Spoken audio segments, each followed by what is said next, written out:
Hey guys, we are out here on the California Delta.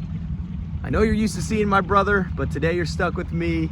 He's been doing a great job keeping this channel alive while I've been just working hard and hanging with the kids and everything. So, but I got a day to go fishing, so I'm out here. I got my dad in the boat. He's driving us out of the 5 mile per hour zone, and we're gonna get ready to take off. But we're on the California Delta. We're gonna try to catch some of these first fish that have moved up, getting ready to feed here in the pre-spawn. We're in the middle of February. We're hoping we could get some fish on some reaction baits. We have a cloudy day. It's been warm at night. So follow us along. I'll kind of explain what we're doing, explain the baits I'm throwing. And guys, just let you know, as my brother does every time, we give away half of our YouTube earnings every month. So, and a lot of times we give away more than half of those earnings to one random winner that adds a comment in one of the videos for that month. So please like, subscribe, leave a comment. We'd love to help you guys out. You guys, thank you so much for supporting us. And another thing, you know, my brother and I designed the baits for First Gen Fishing. And if you go to First Gen Fishing, our website's up and running now. You go to the website, you put Bass Hookup 10 into the coupon code at checkout, and you will receive 10% off your order. And I'll make sure I put that in the description below. So let's get to fishing now.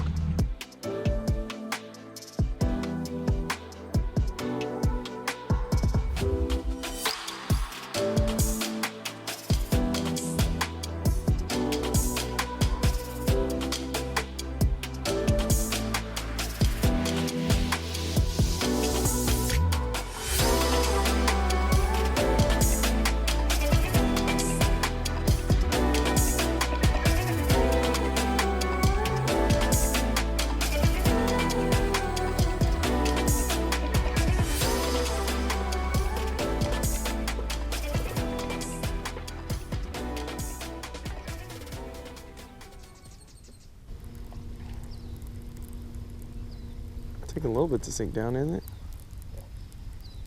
Plenty deep enough that side.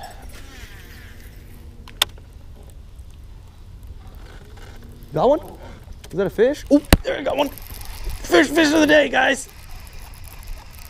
Ate my red spinnerbait, little male up there shallow. Ooh, I'll tell you what, man, it feels good to catch a Delta fish on a reaction bait. That right there is that split blade, First Gen split blade in that spring craw pattern. Oh, I got my camera. Guys, I got my camera all facing all kinds of angles, but that's the first fish. I'm sorry if you missed that. I'll get on the back camera, but that's first fish. This is the spring craw color. Perfect color for the early spring. You get a cloudy day. That spring craw with those half bright orange, fluorescent orange blades. First fish of the day, a little male up shallow. Cool.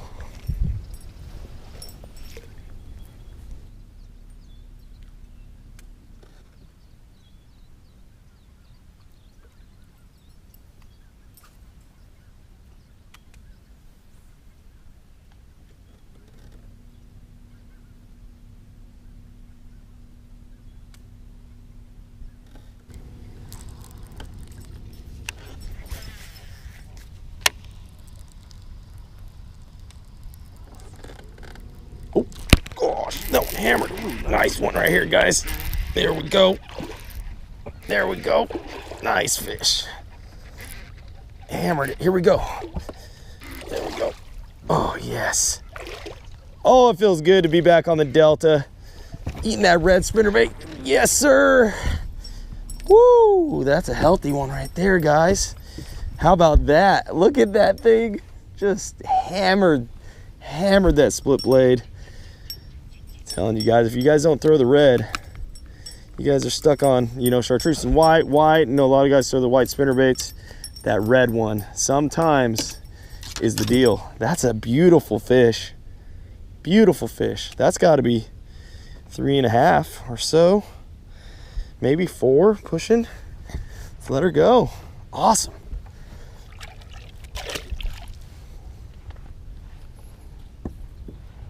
All right, guys, first stop produced. We had 2 fish. One was a good one, you know, 3 3/4 about, and the other one a little male.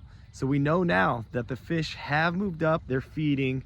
We just got to keep covering water, keep throwing that red spinner bait, mix in a white one, and also, you know, that copperhead bladed jig.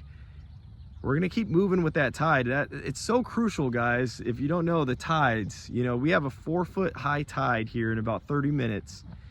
And this water that we just caught those fish on, you can't fish it at all on low tide. It's out of the water, you have inches. And these fish move up to feed as that tide comes in and that first couple hours of the outgo. So we're gonna keep sticking with that tide. We're gonna keep moving down south in the delta, and we're gonna cover some water and work that same tide and see if we can catch a few more.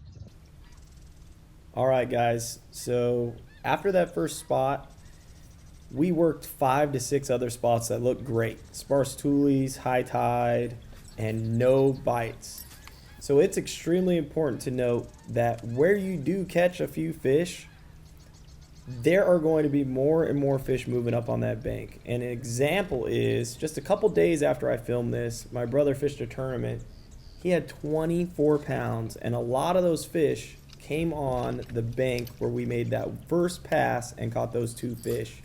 So always double back where you've caught a few in that pre-spawn. There are more and more fish moving up.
I got one. There we go. Copperhead fish right here, guys. Yes. Nice. All right. Have to keep working at it, but there we go. Right there, guys, on the copperhead bladed jig, that burnt orange color. He got it. I got him good.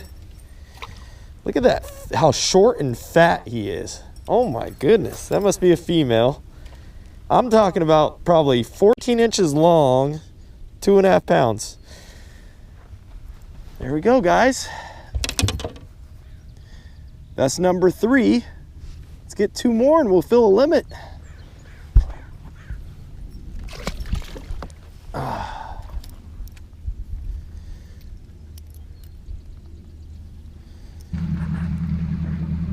Well, guys, that's it for the day. We're gonna call it.